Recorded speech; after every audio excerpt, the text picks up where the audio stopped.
सब उस ऐसे कालखंड में हैं, मैं कहूंगा हम लोग एक भाग्यवान लोग हैं। ऐसी भाग्यवान समय में हमें कुछ दायित्व निभाने का अवसर आया है और हमारा सबसे बड़ा भाग्य है कि आज इंडियन एस्पिरेशंस उस ऊंचाई पर हैं जो शायद पिछले 1000 साल में नहीं रहे होंगे।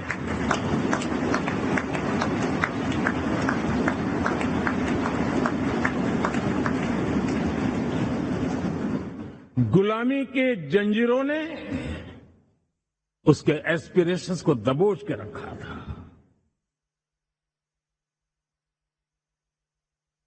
उसकी भावनाओं को तहस नहस कर दिया था।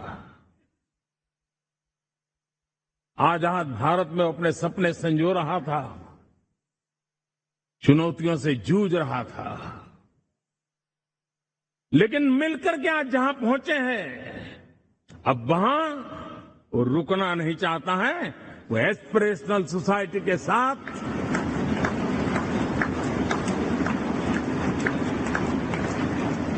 नए लक्ष्य गढ़ना चाहता है।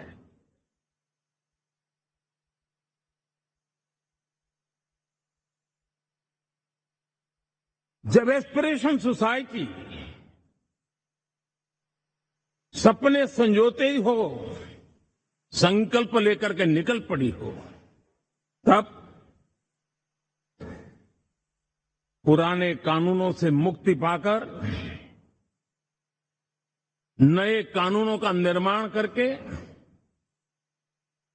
उज्जवल भविष्य के लिए एक मार्ग प्रशस्त करने का दायित्व हम सभी सांसदों का सविशेष होता है। संसद में बनने वाला हर कानून, संसद में होने वाली हर चर्चा, संसद से जाने वाला हर संकेत इंडियन एस्पिरेशन को बढ़ावा देने के लिए ही होना चाहिए। ये हम सबकी भावना भी है, कर्तव्य भी है और एक एक देशवासी की हमसे अपेक्षा भी है।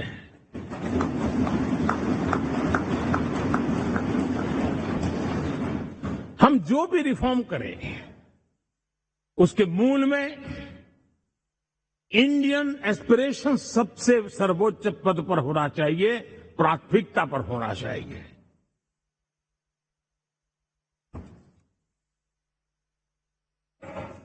लेकिन मैं बहुत सोच समझ करके कहना चाहता हूं, क्या कभी छोटे कैनवास पर कोई बड़ा चित्र बना सकता है क्या?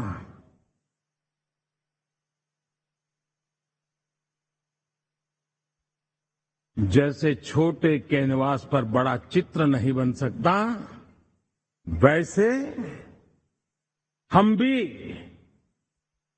अगर हमारे सोचने के कैनवास को बड़ा नहीं कर सकते, तो भव्य भारत का चित्र भी हम नहीं अंकित कर सकते।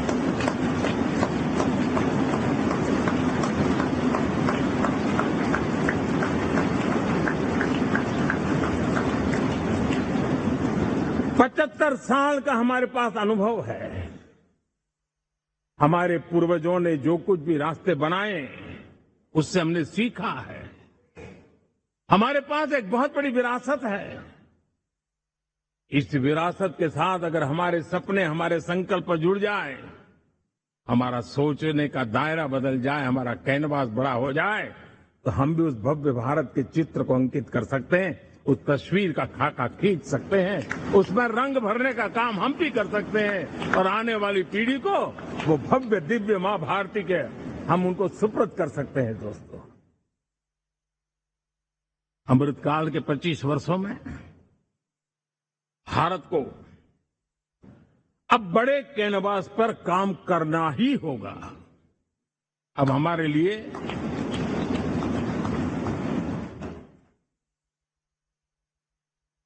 छोटी छोटी चीजों में उलझना, वो वक्त चला गया है। हमें आत्मनिर्भर भारत बनाने के लक्ष्य को सबसे पहले परिपूर्ण करना चाहिए। और हमसे शुरुआत होती है, हर नागरिक से शुरुआत होती है। और आज दुनिया में भी एक समय ऐसा था कि लोग मुझे कहते थे, हमारे बड़े बड़े बुद्धिजीवी और अर्थशास्त्री लिखते थे कि मोदी आत्मनिर्भर की बात करता है तो मल्टीलेटरलिज्म के सामने चुनौती तो बन नहीं जाएगा, ग्लोबल इकोनॉमी के जमाने में ठीक तो नहीं होगा। लेकिन 5 साल के भीतर भीतर देखा, दुनिया भारत के आत्मनिर्भर मॉडल की चर्चा करने लग गई है।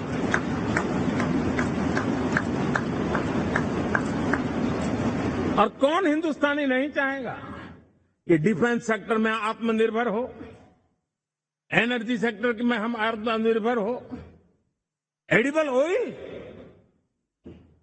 क्या इस देश को आत्मनिर्भर नहीं होना चाहिए? कृषि प्रधान देश हम कहते हैं, खाने का तेल क्या अब देश बाहर से लाएगा?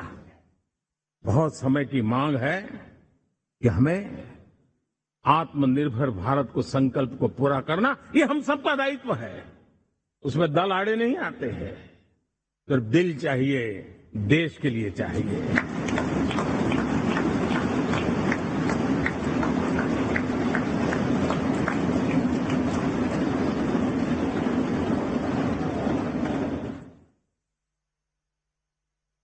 हमें अब मैन्युफैक्चरिंग सेक्टर में दुनिया में सर्वश्रेष्ठ बनने की दिशा में ही कदम रखने होंगे। और मैंने एक बार लाल किले से कहा था, जीरो डिफेक्ट जीरो इफेक्ट। हमारे प्रोडक्ट में कोई डिफेक्ट ना हो, हमारी प्रक्रिया में पर्यावरण पर कोई इफेक्ट ना हो, ऐसा जीरो डिफेक्ट जीरो इफेक्ट वाला हमें दुनिया के सामने मैन्युफैक्चरिंग क्षेत्र में जाना होगा। हमारे डिजाइनर, हमारे यहां निर्माण हो रही डिजाइन्स, हमारे सॉफ्टवेयर, हमारे एग्रीकल्चर प्रोडक्ट्स, हमारे हस्तशिल्प, हर क्षेत्र में अब हमें वैश्विक मापदंडों को पार करने के इरादे से ही चलना चाहिए, तब जाकर के विश्व के अंदर हम अपना झंडा फहरा सकते हैं। मेरे गांव में मेरा सबसे अच्छा माल हो, इतनी बात नहीं चलेगी। मेरे राज्य में मेरा सबसे अच्छा प्रोडक्ट नहीं चलेगा, मेरे देश में मेरा सबसे अच्छा प्रोडक्ट नहीं चलेगा, दुनिया में मेरा प्रोडक्ट सबसे अच्छा होगा, ये भाव हमें पैदा है।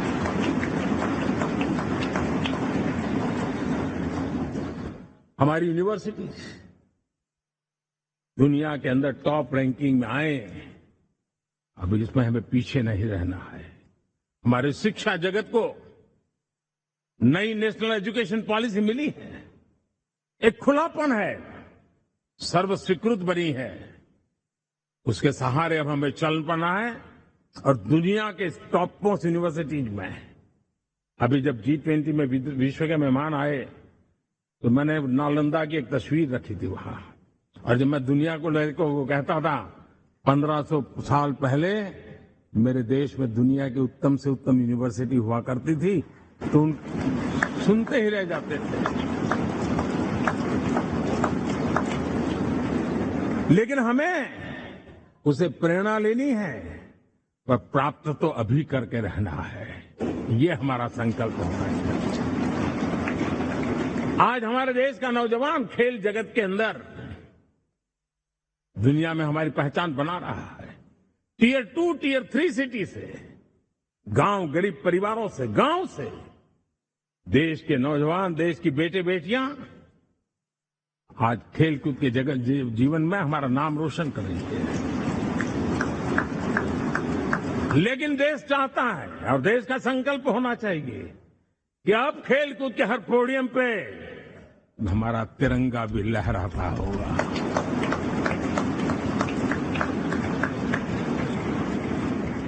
हमें अब पूरा हमारा दिमाग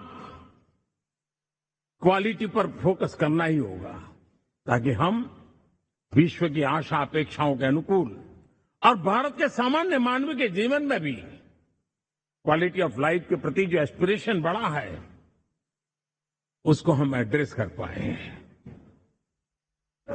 और जैसे मैंने कहा कि हम भाग्यवान हैं कि हम उस समय काम कर रहे हैं जब समाज अपने आप एक एस्पिरेशनल सोसाइटी है। हमारा और भी एक भाग्य है कि हम उस समय हैं जब हिंदुस्तान युवा देश है। हम दुनिया में सबसे ज्यादा जन आबादी वाला तो देश बने ही हैं, लेकिन सबसे बड़ी आबादी, उसमें भी सबसे युवा, ये पहली बार हुआ है।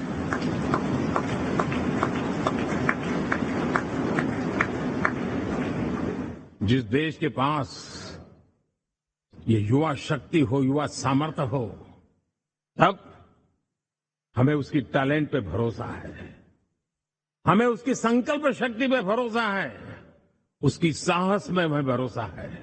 और इसलिए हम चाहते हैं कि दुनिया में भारत का युवा अग्रिम पंक्ति में नजर आना चाहिए, वो स्थिति पैदा होनी चाहिए। आज पूरी दुनिया को स्किल मैन पावर की बहुत बड़ी जरूरत है और भारत विश्व की इस आवश्यकता की पूर्ति के लिए अपने आप को सज्ज कर सकता है और उन आवश्यकताओं को पूरी कर करके दुनिया में अपनी एक जगह भी बना सकता है। और इसलिए विश्व में उनकी आवश्यकता के लिए किस प्रकार के मैन पावर की जरूरत है, किस प्रकार के उनको ह्यूमन रिसोर्स की जरूरत है, उस स्किल मैपिंग का काम भी चल रहा है और उस स्किल मैपिंग के अनुसार भारत के अंदर स्किल डेवलपमेंट की तरफ हम बल दे रहे हैं। और जितना ज्यादा हम स्किल डेवलपमेंट पर बल देंगे, भारत के नौजवानों का सामर्थ्य विश्व में अपना डंका बजाने में कोई कमी नहीं रखेगा। और हिंदुस्तानी जहां गया है उसने अच्छाई की छाप छोड़ी है, कुछ कर गुजरने की छाप छोड़ी है। ये सामर्थ्य हमारे अंदर पहले से पड़ा हुआ है और हमारे पहले जो लोग गए हैं उन्होंने इससे छवि भी बना के रखी हुई है। आपने देखा होगा पिछले दिनों करीब 150 नर्सिंग कॉलेज एक साथ खोलने का निर्णय किया। पूरे दुनिया में बहुत बड़ी रिक्वायरमेंट है नर्सिंग की। हमारी बहन, हमारी बेटियां, हमारे बेटे उस क्षेत्र में दुनिया में पहुंच सकते हैं, आसानी से पहुंच सकते हैं। पूरे विश्व की जरूरत है और ये तो मानवता का काम है जिसमें हम पीछे नहीं रहेंगे। आज मेडिकल कॉलेजेस का इतना व्यापक रूप से निर्माण, देश की आवश्यकता तो पूरी करनी ही करनी है, दुनिया की आवश्यकताओं में भी योगदान दे सकते हैं। कहने का तात्पर्य यही है, हर छोटी चीज पर बारीकी से ध्यान देते हुए, उस पर अपना ध्यान केंद्रित करते हुए हमें आगे बढ़ना है।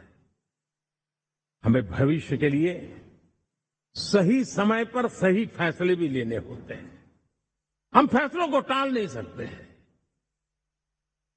हम राजनीतिक लाभ नुकसान के गणा भाग के अंदर अपने आप को बंधित नहीं बना सकते।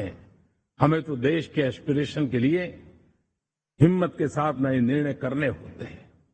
आज सोलर पावर के सफल मूवमेंट्स हमारी भावी पीढ़ी के लिए एनर्जी क्राइसिस से मुक्ति की गारंटी दे रहा है।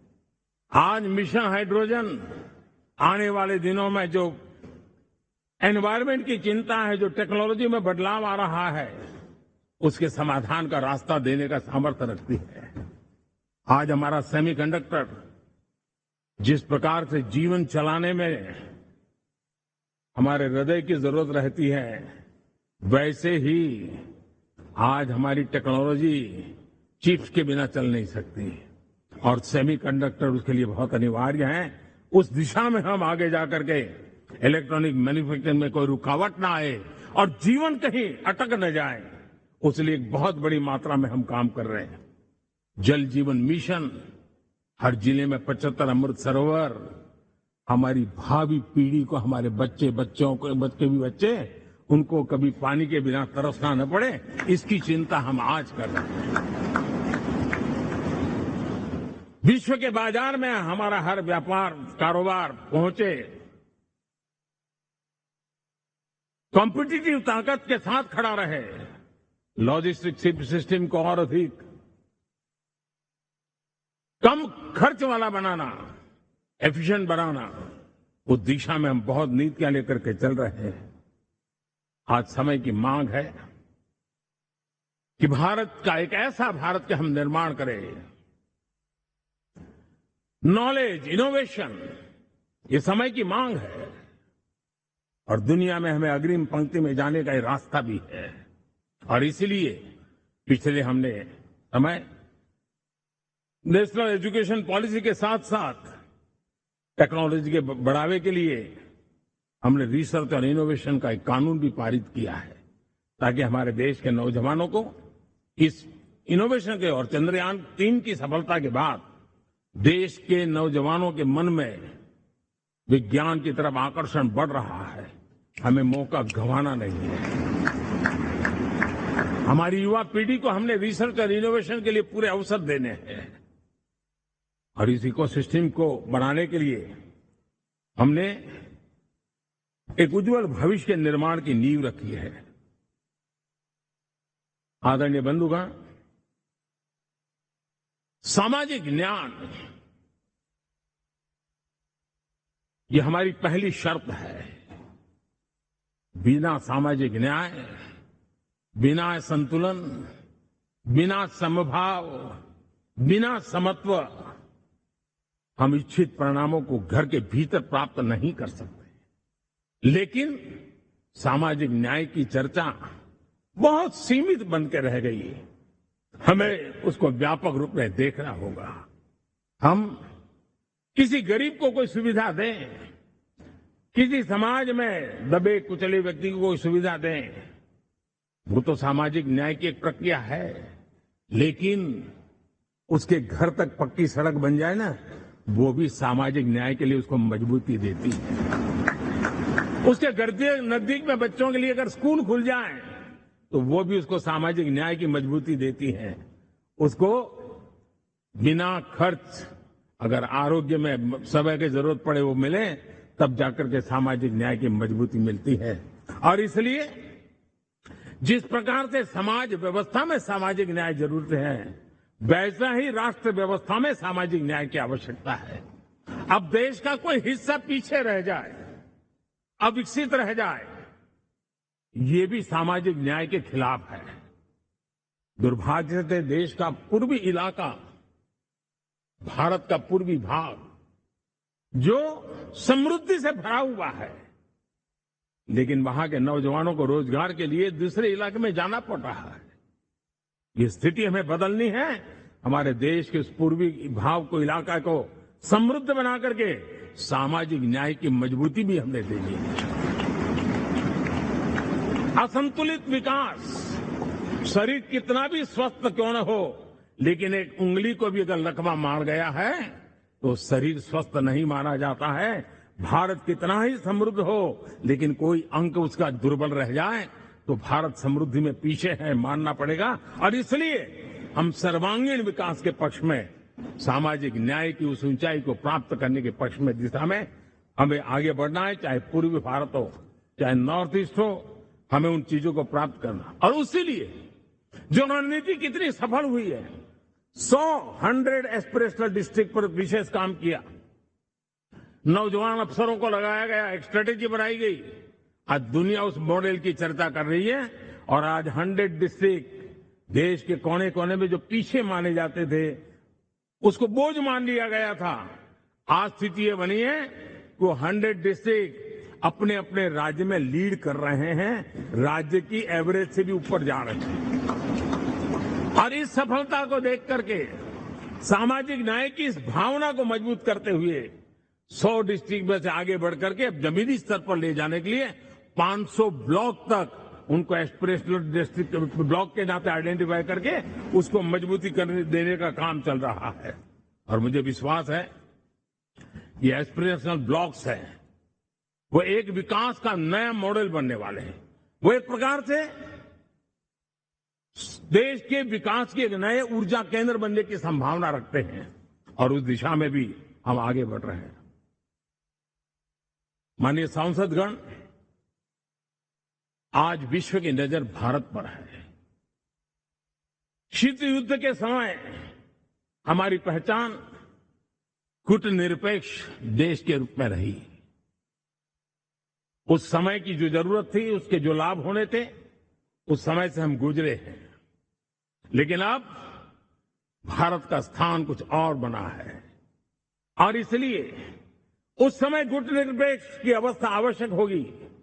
आज हम उस नीति को लेकर के चल रहे हैं, जिस नीति को अगर हमें पहचानना है तो विश्व मित्र के रूप में हम आगे बढ़ रहे हैं।